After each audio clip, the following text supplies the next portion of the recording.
मरने के बाद आत्मा का क्या होता है, वह कहाँ जाती है? क्या उस आत्मा को यमदूत लेना आता है? दोस्तों, गरुड़ पुराण में बताया गया है कि जब मनुष्य की मृत्यु होती है तब उस आत्मा को यमदूत उसके कर्मों हिसाब लेने आता है। पुण्य आत्मा को फूलों की डोली में ले जाता है, जबकि पापी आत्मा को कांटों से भारी सेज में ले जाता है। दोस्तों, मृत्यु एक ऐसा सत्य है जिसे कोई टाल नहीं सकता है। पर दोस्तों, हम यह नहीं जान पाते हैं कि हमें मरने के बाद हमारा आत्मा कहाँ जाती है, उसके साथ क्या होता है। क्या उस आत्मा को मोक्ष मिलती है या वह आत्मा भटकते रहता है? लेकिन गरुड़ पुराण में जन्म मरण के बारे में विस्तृत रूप से जानकारी दिया गया है। तो आइए शुरुआत करते हैं गरुड़ पुराण की उस ज्ञानवर्धक प्रस्तुति कि मनुष्य के मरने के बाद उसके आत्मा के साथ क्या होता है, वह कहाँ जाती है, उस आत्मा को मोक्ष कब मिलती है। नमस्कार दोस्तों, स्वागत है हमारे इस चैनल गीता गुरु ज्ञान पर। मित्रों, गरुड़ पुराण की इस ज्ञानवर्धक प्रस्तुति में आप खो जाएं, उससे पहले हम आपको बता दें कि इस वीडियो को आधा अधूरा देखने की गलती बिल्कुल भी नहीं करें, क्योंकि यह गरुड़ पुराण की ज्ञानवर्धक प्रस्तुति है जो आपके जीवन और मृत्यु से जुड़ी हुई है। गरुड़ पुराण की इस रहस्य ज्ञान को जानने के बाद आपके जीवन से जुड़ी समस्त पाप, लोभ, क्रोध, मोह खत्म होगा। मित्रों, भगवान श्री कृष्ण कहते हैं, कभी भी किसी व्यक्ति को गरुड़ पुराण की बातों को आधा अधूरा नहीं सुनना चाहिए, क्योंकि आधा अधूरा ज्ञान हमेशा विष के समान होता है। इसीलिए मित्रों, आपसे यही आग्रह है कि आप इस वीडियो को बिना स्किप किए अंत तक जरूर देखिए। साथ ही इस वीडियो को एक लाइक करके चैनल को अवश्य सब्सक्राइब कर लीजिए। और हाँ दोस्तों, कमेंट बॉक्स में जय श्री कृष्ण लिखकर ईश्वर को आप अपना आभार व्यक्त जरूर कर दीजिए। इससे आपके जीवन सुखमय होगा। आइए दोस्तों, जानते हैं गरुड़ पुराण में श्री कृष्ण ने बताया है, मृत्यु केवल शरीर का होता है, आत्मा का नहीं। वह एक शरीर छोड़कर दूसरा शरीर में वास करता है, क्योंकि आत्मा अजर अमर है, आत्मा कभी भी मरता है। दोस्तों, गरुड़ पुराण हिंदू धर्म ग्रंथ का 18 महापुराणों में से सबसे महत्वपूर्ण पुराण में से एक है। इसमें जन्म, मृत्यु और आत्मा के पुनर्जन्म के बारे में उल्लेख मिलता है। गरुड़ पुराण में आत्मा को शाश्वत, अविनाशी और ब्रह्मांडीय सत्य का अंश माना जाता है। यह शरीर में परे एक ऐसी शक्ति है जो जन्म और मृत्यु के चक्र से प्रभावित नहीं होती। आत्मा को चेतना, सत्य और अनंतता का प्रतीक माना गया है। दोस्तों, गरुड़ पुराण में श्री कृष्ण ने बताया है, आत्मा अमर, अजर, शुद्ध और शाश्वत है। यह शरीर के साथ जन्म लेता है और मृत्यु के बाद शरीर को त्याग देता है। लेकिन आत्मा स्वयं नष्ट नहीं होता है, शरीर आत्मा का एक स्वरूप है। दोस्तों, गरुड़ पुराण बताया गया है कि आत्मा का अगला जन्म उसके कर्मों पर निर्भर करता है। आत्मा को अपने कर्मों का फल भोगने के लिए विभिन्न योनियों से गुजरना पड़ता है। दोस्तों, गरुड़ पुराण हिंदू धर्म का वह महान ग्रंथ है जो हमें जन्म, मृत्यु से लेकर वर्तमान जीवन कैसे जिए, यह सारी जानकारी देता है। आइए दोस्तों, आज हम एक कथा के माध्यम से जानते हैं कि मरने के बाद आत्मा कहाँ जाती है, उसके साथ क्या होता है, उसे मोक्ष पाने के लिए कौन कौन योनियों से गुजरना पड़ता है, जो गरुड़ पुराण स्कंद पुराण के द्वारा बताया गया है, जो श्री कृष्ण ने स्वयं नारद बतलाया था। आज हम उन्हीं कथा जानेंगे। मित्रों, एक समय की बात है, भगवान श्री कृष्ण अपने दिव्य आसन पर ध्यान मग्न में बैठे हुए थे। तभी देवर श्री नारद नारायण नारायण का जाप करते हुए उनके पास पहुंचते हैं और उन्होंने प्रणाम किया और बोले, हे प्रभु, आप त्रिकालदर्शी हैं। हे प्रभु, मेरे मन में एक सवाल है जो मेरे मन को बहुत व्याकुल कर रहा है। मैं उन्हीं प्रश्न के सवाल जानने आपके पास आया हूं। हे प्रभु, जब मनुष्य की मृत्यु होती है तब उसके आत्मा शरीर त्यागने के बाद कहाँ जाती है? क्या उस आत्मा को यमदूत लेने जाता है या वह आत्मा धरती पर ही भटकते रहता है? क्या मृत्यु के तुरंत बाद आत्मा को स्वर्ग या नरक ले जाया जाता है? उस आत्मा को मोक्ष की प्राप्त कब होती है? फिर भगवान श्री कृष्ण नारद की बात सुनकर मुस्कुराए और बोले, हे नारद, आपका यह प्रश्न बहुत ही महत्वपूर्ण है, जो हर एक मानव जाति लिए उसके जन्म और मृत्यु पर आधारित है। फिर कृष्ण बोले, हे नारद, यह संसार और इसका चक्र बहुत अद्भुत है। मृत्यु एक ऐसा रहस्य है जिसे समझना आसान नहीं है, लेकिन गरुड़ पुराण में इस विषय पर विस्तार से बताया गया है। मैं तुम्हें एक कथा सुनाता हूं जो न तुम्हारे इस प्रश्न उत्तर देगी, बल्कि हर मानव जाति के लिए एक चेतावनी और प्रेरणा भी होगी। तुम इस कथा को पूरे ध्यानपूर्वक आखिरी तक सुनो और समझो। फिर कृष्ण बोले, है नारद, यह गरुड़ पुराण धार्मिक कथा है। जो यह कथा को आधा अधूरा सुनने की गलती करता है उस पर भारी संकट आती है, क्योंकि आधा अधूरा ज्ञान हमेशा विष के समान होता है। कृष्ण बोले, है नारद, इस कलयुग भरी संसार में जो मनुष्य इस कथा को पूरे ध्यानपूर्वक आखिरी तक सुन लेगा और समझ लेगा, उसका इस संसार से सभी पाप कर्म, लोभ, क्रोध, मोह से मुक्ति मिलेगा। फिर नारद बोले, है प्रभु, मैं उस कथा को पूरे ध्यानपूर्वक आखिरी तक सुनूंगा और समझूंगा। आप उस कथा को पूरे निश्चित हो सुनाएं। फिर भगवान श्री कृष्ण ने नारद को वह कथा सुनाते हैं। कृष्ण बोले, है नारद, प्राचीन काल में हस्तिनापुर राज्य में एक धर्मात्मा राजा विभंजन राज्य करता था। वह बहुत न्यायप्रिय, सत्यनिष्ठ और प्रजा के प्रति प्रेम रखता था। वह अपने जीवन को हमेशा सत्य, धर्म और सेवा पर रखा था। लेकिन जैसे जैसे उनका समय बीता, वह मृत्यु के और करीब जाने लगा। उसे मृत्यु की चिंता सताने लगा। एक दिन उन्होंने ऋषि नारद को बुलाकर पूछा, हे ऋषि नारद, जब मनुष्य की मृत्यु होती है तब मृत्यु के बाद उसके आत्मा के साथ क्या होता है? क्या हमारे द्वारा किए गए कर्म हमारी आत्मा को प्रभावित करता है? फिर नारद ऋषि ने कहा, है राजन, जब मृत्यु का समय आता है तो प्राण धीरे धीरे शरीर से निकलने लगते हैं। मनुष्य मृत्यु के अंतिम क्षण में व्यक्ति को अपने पूरे जीवन के कर्म, अच्छे और बुरे दोनों कर्मों को एक अदृश्य चित्र की भांति दिखाई जाती है, जैसे कि वह फिल्म देख रहा है। जब आत्मा शरीर से निकलती है तो यमदूत या देवदूत उसके कर्मों के अनुसार उसे लेने आते हैं। यह मनुष्य कर्मों के आधार पर होता है। मित्रों, फिर राजा विभंजन ने उत्सुकता से पूछा, क्या मनुष्य के मरने के बाद उसके आत्मा को अपने कर्मों का फल तुरंत मिलता है? फिर नारद मुनि ने उत्तर दिया, मृत्यु के तुरंत बाद आत्मा अपने कर्मों के अनुसार आत्मा को अपने यात्रा से गुजरना पड़ता है। यदि मनुष्य अपने जीवन में अच्छे कर्म पुण्य किए हैं तो देवदूत उसे स्वर्ग लोक ले जाते हैं, जबकि पापी मनुष्य की आत्मा को यमदूत नरक में ले जाते हैं, जहां उसे यमराज द्वारा दंड दिया जाता है। फिर नारद ऋषि ने बोले, है राजन, मैं तुम्हें एक कथा सुनाता हूं जो तुम्हारे हर प्रश्न का उत्तर देगा। तुम उस कथा को पूरे ध्यान पूर्वक सुनो और समझो। फिर नारद ऋषि कथा सुनाते हैं। बोले, है राजा, एक बार की बात है, धर्मराज यमराज के दरबार में एक व्यक्ति की आत्मा लाई गई। वह व्यक्ति अपने जीवन भर स्वार्थ, पाप और लोभ, अहंकार में लिप्त रहा। फिर यमदूत ने उसे यमलोक तक की कठिन यात्रा कराई, उसे विभिन्न यातना दिया। उस आत्मा को 48 दिनों का यात्रा कराया गया, जहां उसे भयंकर यातनाओं का सामना करना पड़ा। जहां उस आत्मा को कांटों और पत्थरों से भरे मार्ग पर चलाया गया, जहां उसने अपने स्वार्थ के लिए किसी को धोखा दिया था। फिर उस आत्मा को धधकती हुई आग में जलाया गया, जहां उसने अपने स्वार्थ के लिए किसी को भी मारता पिटता था। वह अपने को सबसे बड़ा समझता था। फिर भी उस आत्मा की सजा पूरी नहीं हुई। उसे हर रोज यमदूत की भयानक राक्षस उसकी परीक्षा लेते रहा और उसे सजा देता रहा।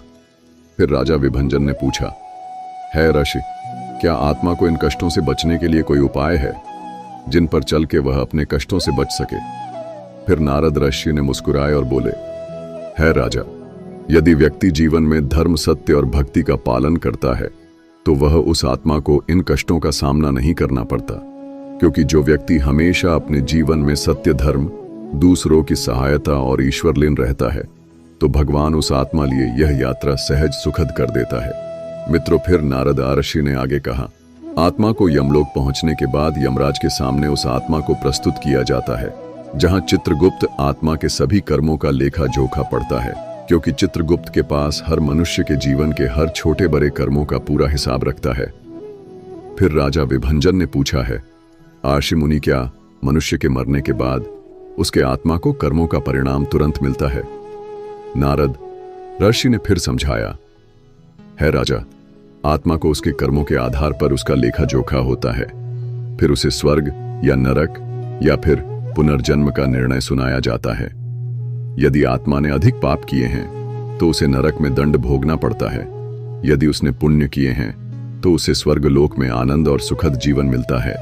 यदि आत्मा अपने जीवन में कुछ कर्मों को आधा अधूरा छोड़ा है तो उसे फिर से पुनर्जन्म की ओर अग्रसर कर देता है। मित्रों, आत्मा बार बार जन्म इसलिए लेती है कि वह अपने कर्मों का फल भोग सके। जब आत्मा अपने पूरी तरह से सजा खत्म कर लेता हो तब उस आत्मा को स्वर्ग लोक में जगह मिल जाती है। मित्रों, फिर नारद ऋषि बोले, है राजन, गरुड़ पुराण के अनुसार पापी आत्मा को 28 प्रकार की यातनाएं से गुजरना पड़ता है। जैसे रौरव नरक, जहां आत्मा पापी आत्मा को जहरीले सांपों के द्वारा उसे कटाया जाता है और दंडित किया जाता है। फिर आत्मा को कुंभिपाक नरक से गुजरना पड़ता है, जहां आत्मा को खौलते तेल में डाला जाता है। उसके बाद अंधकूप नरक, जहां आत्मा को अंधेरे कुएं में डाला जाता है, जबकि पुण्य आत्मा को स्वर्गलोक ले जाता है, जहां आत्मा को देवी देवताओं का साथ मिलाया जाता है। उसे वहां दिव्य भोजन, सुंदर संगीत और सुख शांति का अनुभव होता है।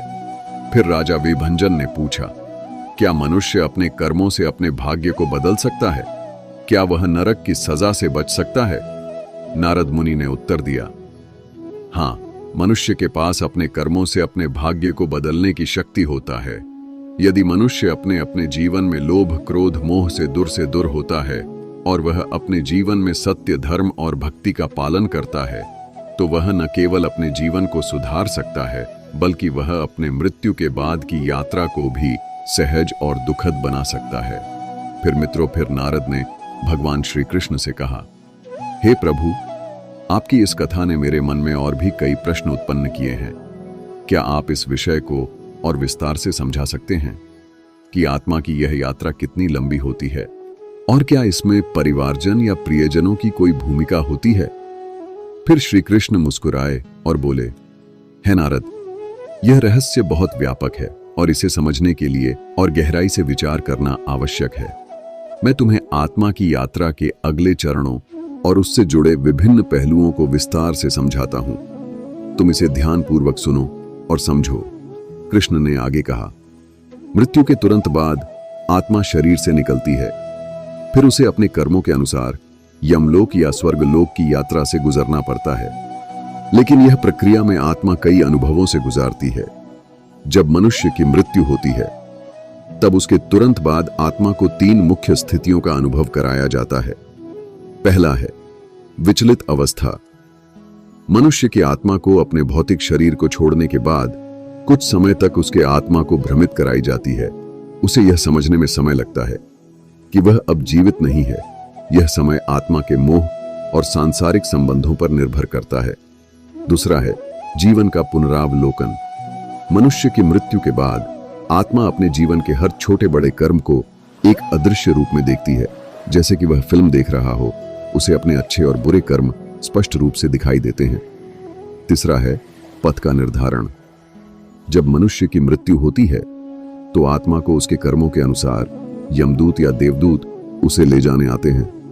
मित्रों, फिर नारद ने पूछा, है प्रभु, क्या मृत्यु के बाद आत्मा को अपने प्रियजनों की उपस्थिति का अनुभव होता है? क्या उसे यह पता चलता है कि हमारी मृत्यु हो चुकी है? श्री कृष्ण ने उत्तर दिया, हाँ, है नारद, जब किसी मनुष्य की मृत्यु होती है तो उसकी आत्मा अपने परिवार और प्रियजनों की गतिविधियों देखती रहती है। उसे यह आभास होता है कि मेरे परिवार वाले मुझे बुला रहे। जब परिवारजन मृत आत्मा के लिए श्राद्ध या पिंडदान या तर्पण करता है तो आत्मा को शांति मिलती है। लेकिन यदि परिवारजन शोक और मोह में डूबे रहते हैं तो आत्मा भी उस मोह में फंसी रहती है और वह अपनी यात्रा में बाधा का सामना करता है। मित्रों, कृष्ण ने आगे कहा कि यही कारण है कि गरुड़ पुराण में श्राद्ध और पिंडदान का विशेष महत्व बताया गया है। इन कर्मों से आत्मा को तृप्ति मिलती है और वह अपने अगले मार्ग पर आसानी से आगे बढ़ती है। जब आत्मा यमलोक की यात्रा पर निकलती है तो यह यात्रा 48 दिनों तक चलती है।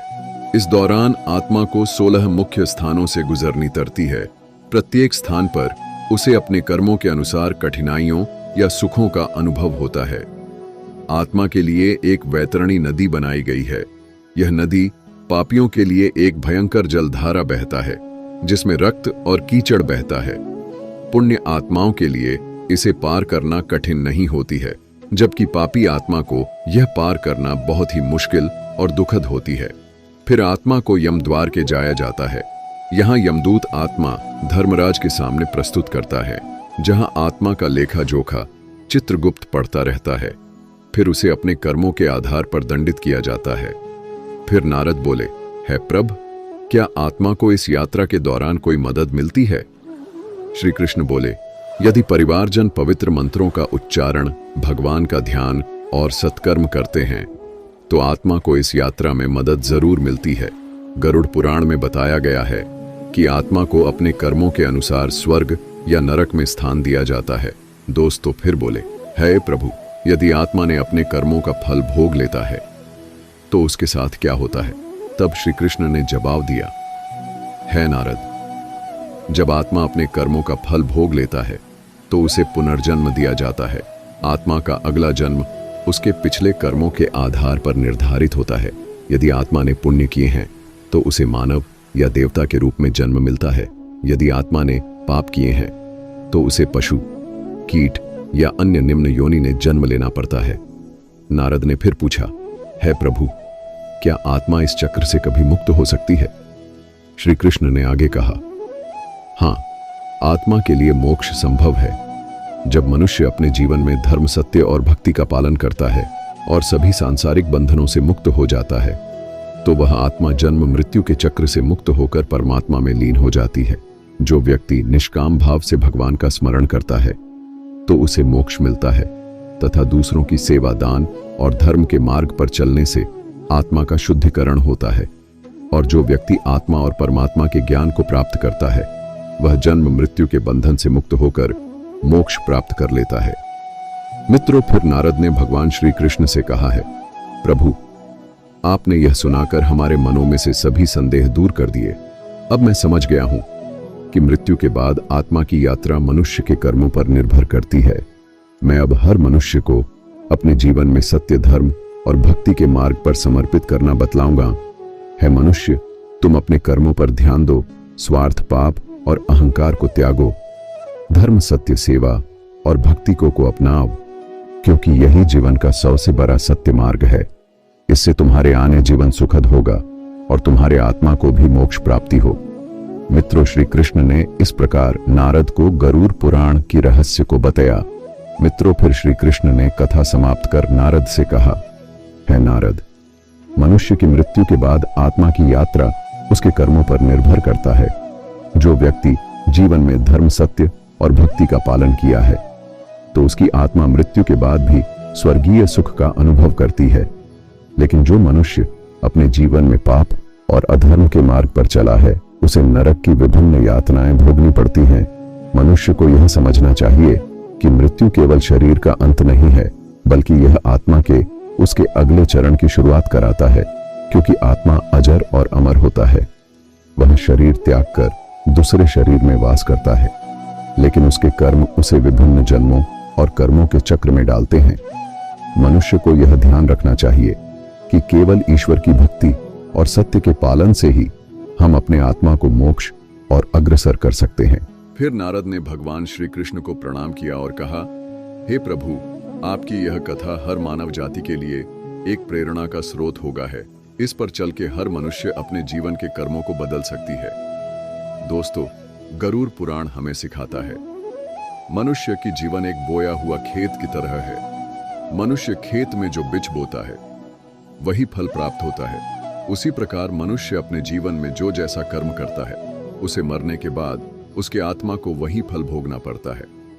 मित्रों, अब हम गरुड़ पुराण के अनुसार श्री कृष्ण ने जो आत्मा को रहस्य बतलाया है कि मनुष्य के मृत्यु के बाद उसके आत्मा को कौन कौन सी योनियों से गुजरने के बाद उसे मोक्ष मिलती है।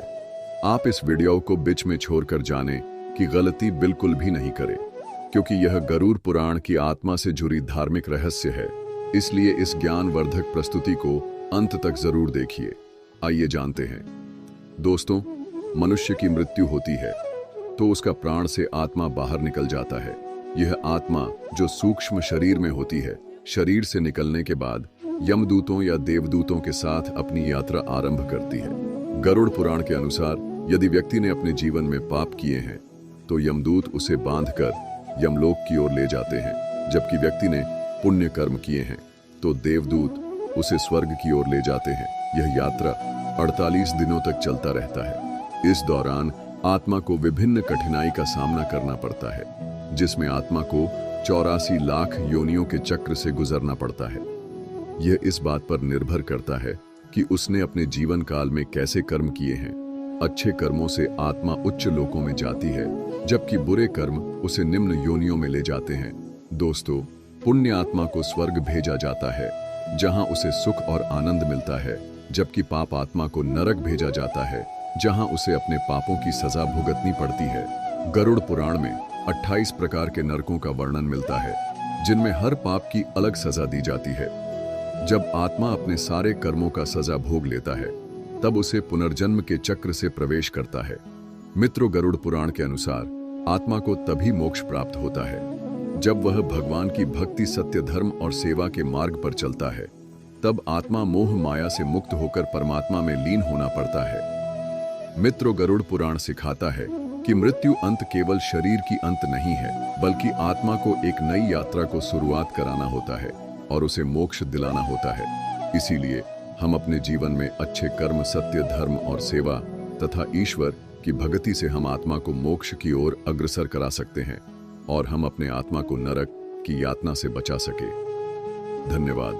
दोस्तों, गरुड़ पुराण के द्वारा सभी बतलाए गए बातों को अवश्य ध्यान में रखें और सत्य धर्म की राह पे चले।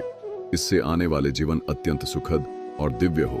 और हाँ दोस्तों, वीडियो अच्छा लगा तो इस वीडियो को लाइक करके कमेंट में जय श्री कृष्ण जरूर लिख दीजिए और हमारे इस चैनल गीता गुरु ज्ञान को अवश्य सब्सक्राइब कर लीजिए, ताकि हर एक नया वीडियो आप तक तुरंत पहुंचे।